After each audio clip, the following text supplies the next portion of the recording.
Ngā mihi aroha kia koutou. It's a privilege for my sister Tracy and I to stand in this beautiful whare auraki to share some of the journey of our whānau business, Waka Whenua ki Motueka. Our thanks to the tangata whenua for hosting us and making us welcome to stand and tell our story. What a fantastic symposium this has already been.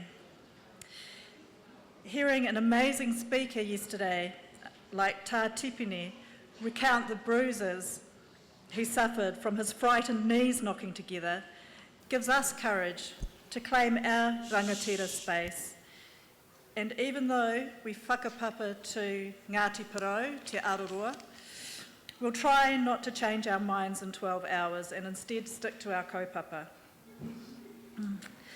With the idea of walking backwards into the future, ka mua, ka muri, we've decided we're going to kind of walk forward into the past today.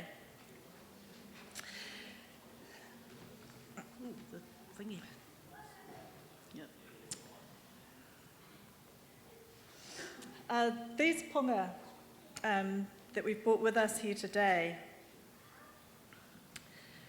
these anchors, are made of Takaka Hill marble using an engineered stone process.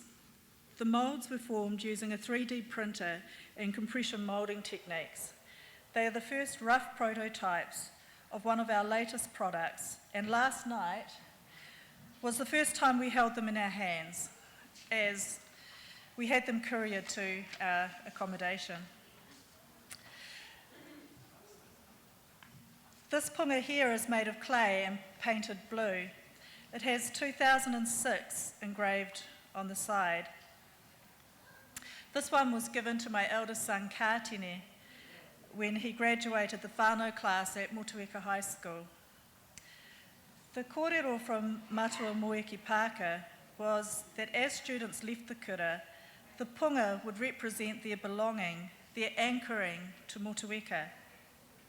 Students were told that should life get hard, should they find themselves adrift and at a loss, or simply needing to steady themselves, that they should return to the classroom with their punga, sit in that space, have a kōrero or not, and remember and reconnect to their belonging. Over the years, a number of students did return, not only to find their feet, but to share their joys and successes. Our punga can be produced using a variety of stone. Takaka marble holds part of our whānau whakapapa. We dreamed of whānau gathering the stone and their pepe's unique punga being formed. We dreamed of that same child, now off to university, their first job, or embarking on their big OE, and packing the punga in their luggage. The punga giving strength and assurance. We also thought about the children in foster care and those who, for whatever reasons, are unable to live with their whānau. Could the punga give them strength and courage? Could it put weight in their hands, enough for them to feel some kind of grounding? Could it anchor them to their whenua? And I just have to say, it's done a pretty good job of anchoring me this morning through my nervousness. Kia ora, Julie. Before these pungas became a reality, which only just happened yesterday, we Googled lots of punga images, and quite like this one, it resonated for some reason, and we thought maybe it was some kind of Nordic anchor found in Finland, but we were surprised to find out that it was actually carved by a young local, and this young local had the good fortune of meeting me when he was a struggling artist and needed a benefit, as I worked at Work and Income for many years. When I found out who had carved it, I phoned his father-in-law, also a local, to get in touch with him to see if we could use his images. Dan said, of course, Ra would love to talk to you. He's here now, actually. We just got back from America. I said, I know. Well done with the Oscars, Dan. We really love Lord of the Rings, ka pai tō mahi. But can we use your image? And I said, of course you can, you know. So this sculpture is called Anchor Stone and sits in the Civic Square in Wellington. And this image is probably why it resonated. It's an image that caused a lot of kōrero in Facebook land. It opened up a whole lot of discussion about the whenua placenta, from the how beautiful to the gross. People from all over the world were talking about their cultural practices, taboos, again the or the What a wonderful, powerful image. And it was good for us because it gave us insights and set our goals firmly on a global market.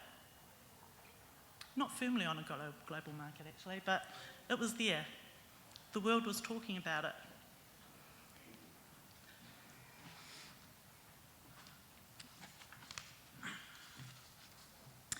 These slides show our latest ipu whenua. Should we go through them? Yeah. We have been encouraged by the scientists at Scion in Rotorua. They have been excited to see the development of this ipu as a practical and beautiful application for a PLA and flax fibre bioplastic composite that they've been developing. We have learned so much from them about what is and isn't possible here in Aotearoa currently with regard to earth-friendly materials to assist maintaining the health of our planet. We have worked with the awesome and talented design engineer, David Moody from Make Good Design in Wellington. We knew we had found the right designer when David told us his placenta story. David is the father to 3 young children, all born at home. In an effort to fulfill the birth plan and to be a supportive husband, David accepted the role of taking care of the whenua and planting a tree when his eldest child was born. However, he has a weak stomach and was unprepared. He unfortunately vomited in the birthing pool during the retrieval of his daughter's placenta. Things did not improve with the next 2 children. We knew that this man, despite the challenges, returned whenua to whenua, that if he could help us design a product that he would use, then together we could create something special. This ipu is biodegradable. It can grow a seedling with the internal lid initially shielding the plant from excess nutrients from the whenua. It can be planted directly into the earth. It offers whānau the choice of direct planting or acting as a planter above ground. It is sealed with beeswax to avoid any leakage. The designs on it are achieved using vegetable dyes. The ability to use the same concept and materials for cremation ashes and other purposes is also a relevant and interesting development for us, as in the course of our mahi we have had numerous queries regarding early miscarriage and other life moments of loss and separation, deserving and in need of a more honouring and respectful waka.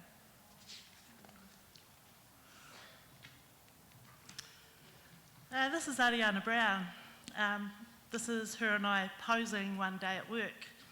Ariana left the ministry after some years and went to fulfil her dreams of becoming a ninja. So she went to Thailand and started her training in Muay Thai. She loved it. She loved Thailand, and she went to India to learn yoga, and she loved it. She loved the world, and the world loved her. Ariana sadly lost her life on a busy road in Thailand whilst riding her scooter home after her first title fight, which she won. We feel the loss of her daily. Her light was so bright. Whānau brought her home to Te Awhina, where she lay in the whare. The world seemed dimmer somehow. She was later cremated, as was her wish, and her ashes were given to whānau in a box. For a life so vibrant and big and lived to the full, to receive her ashes in a cold white cardboard box, well, it just wasn't the right waka for her. Her ashes were divvied up, and some were taken to India and other corners of the world. And I was privileged to be entrusted with 5 small boxes of ashes, one for each of her best girlfriends.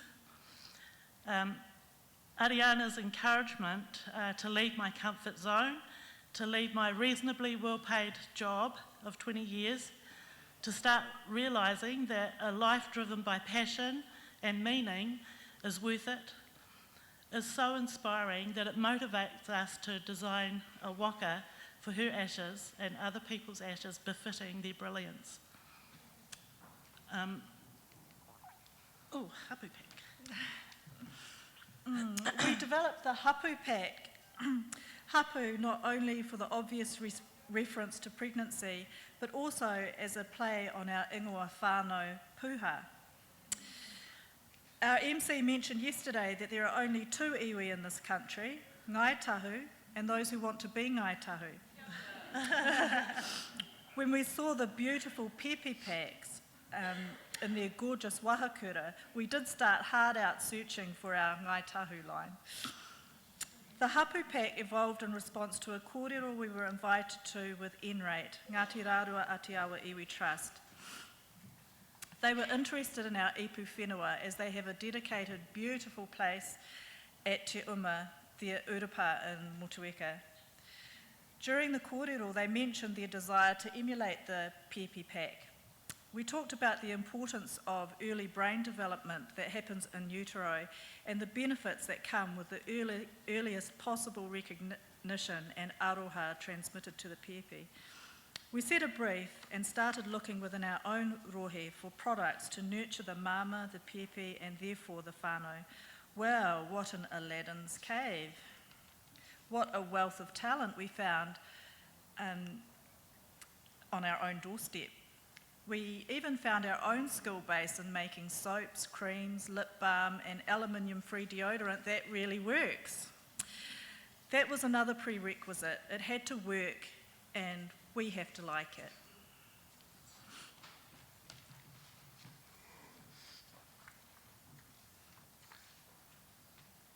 Roll. Yeah, Natalie, I haven't got the notes. Cake pie. Good. Natalie Young is a beautiful young mama from Motueka, Ngāti Rārua, who was drawing, making cards and putting them anxiously on Facebook and saying, "Oh, whānau, what do you think?"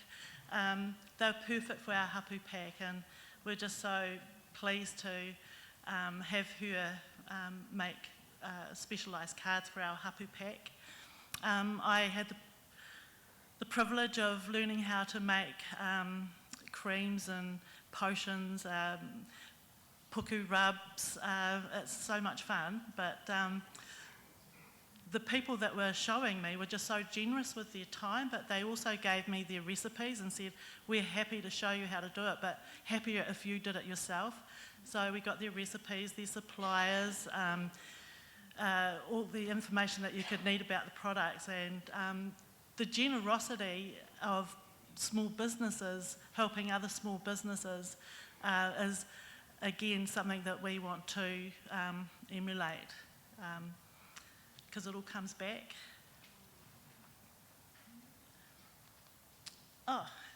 Okay, so this is my granddaughter and my great grandson, and Mason, and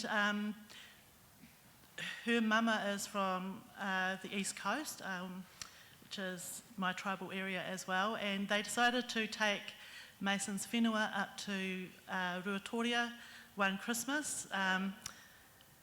It was last year actually, because we'd only just got our ipu, and the thought of taking the whenua that had been frozen in the car, they were taking 3 days to get up the coast, in the car, in the heat, with the family dog Pippi.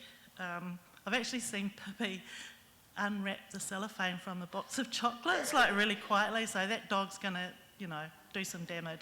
It was just terrifying. So we lovingly dehydrated Mason's whenua so that they could carry it without any problem at all up to the coast. They have started a whānau tradition up there now to, everyone's bringing their whenua home to plant on the homestead that had stopped for many, many years. Just the fact that our whānau are proud of us and they love our ipu and that they're doing what we have dreamed, that's what success looks like to me.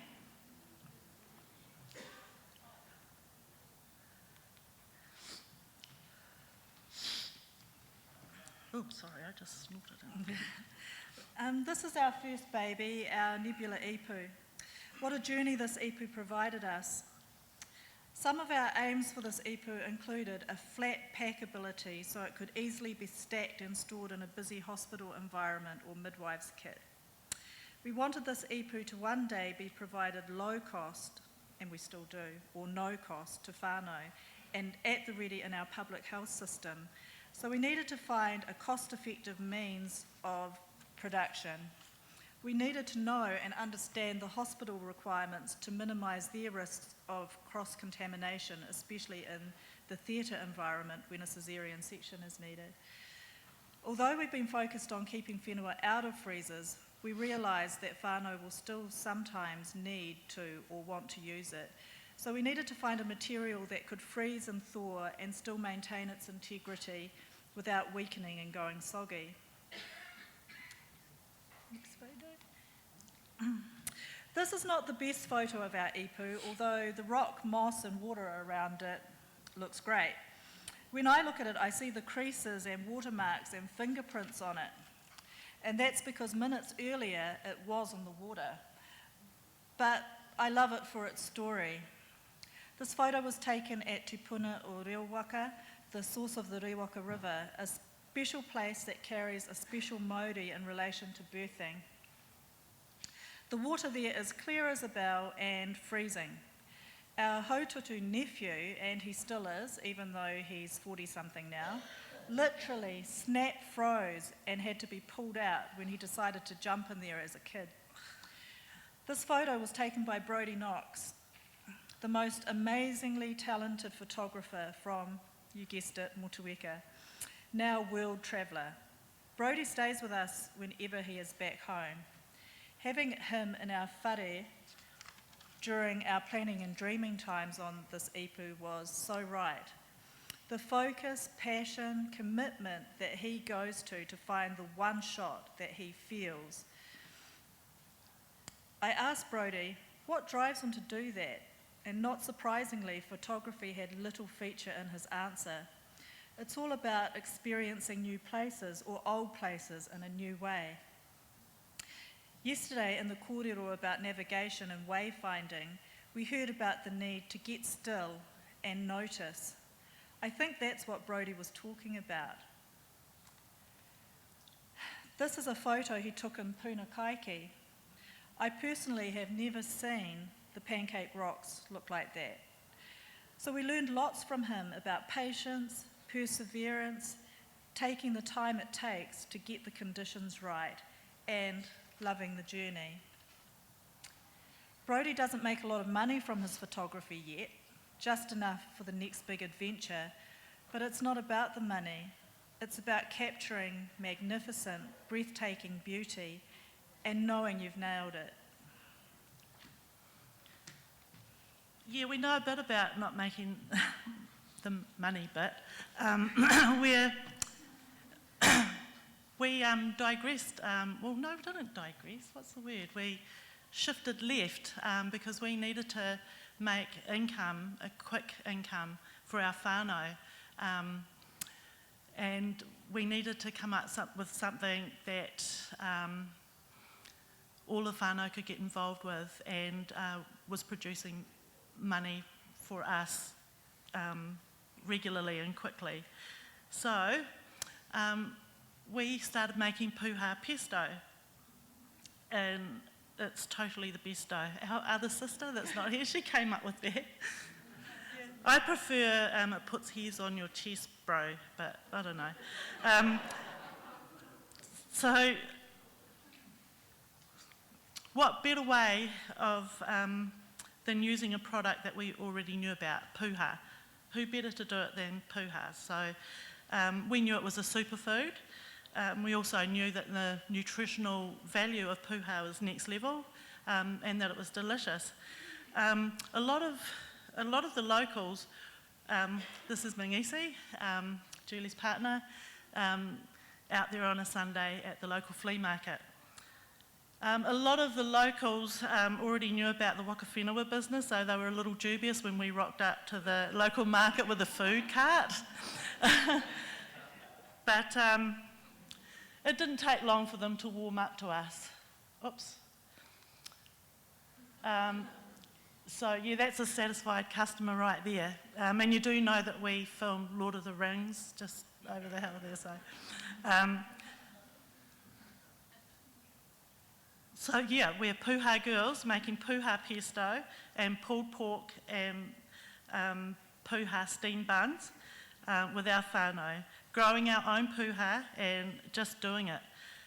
So for a name that we took a lot of crap for in the day, we were once again puha and proud. Just a little bit more about the puha pesto. Yeah, I myself have got just a totally new appreciation of our namesake plant. This plant that will grow in a crack in the concrete. Yeah, it's just mighty. So yeah, I feel really proud to be puha now. Okie doke. The Tasman region gets so busy over the summer holidays. Weka is literally bursting at the seams, and all the locals are talking about how there's no bread or newspapers left. It took 2 hours to cross the road, that sort of thing. One of our biggest summer festivals is Evolve. We'd had our first ipu for about 2.5 months by then, so we booked a stall. These are my youngest sons, Paihia and Sunny, looking oh so thrilled to be with mama and aunties setting up. This was our first public outing as Waka Whenua with a product to sell to an unknown audience. It was quite petrifying, hugely informing, and the second day got rained out, meaning we actually lost money. But what did we learn? We learned that emotions run deep in this kaupapa, deeper than even we were prepared for, and everyone has a whenua story and a whakapapa to whenua, remembered and treasured, forgotten or denied, and everything in between. If we'd been offering therapy that day, we would have made a killing. We launched Waka Whenua on November 20th last year at Te Whare Taikura o Te Mātu, a brand new whare at our local high school.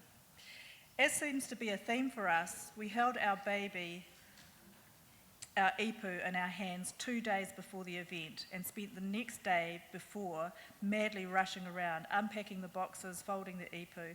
Oh my goodness, oh what a night. On the Friday, we had hustled them onto a plane.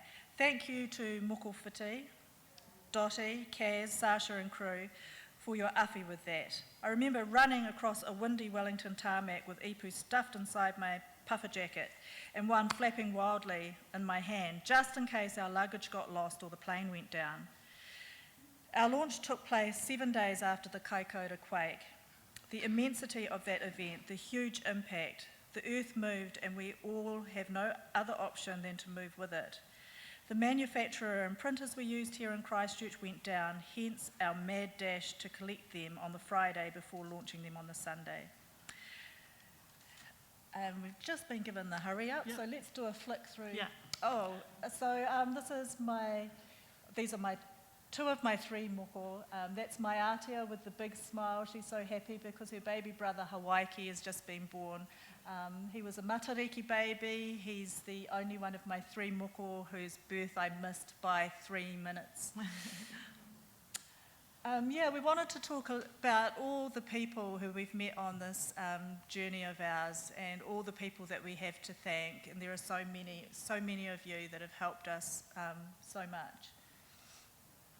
Yeah, this is about, when we started this journey, since we're going back to the beginning, we thought, how hard can it be? We can do better than an ice cream container, let's do it. And then we found out how difficult it actually is. We were told time and time again that we'd need $250,000 to produce anything that was going to be biodegradable, custom made, and here in New Zealand. So we were told that we'd have to go overseas, mostly to China. Tracy and I, jump in whenever you want. Oh yeah, we quit our jobs, basically. Quit our jobs. I quit the day after my 20-year service, and that was in July, and Julie resigned in September.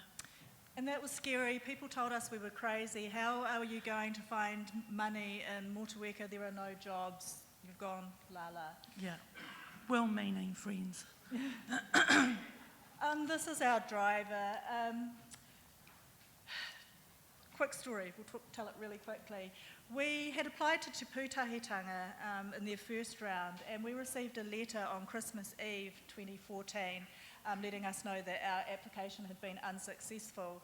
And that was a bummer, but it was Christmas, and kids were looking forward to Christmas, so we just Oh, can I tell it? rocked on. Then, then on Christmas morning, really early, a young couple that were having a baby, they were both 16-year-olds.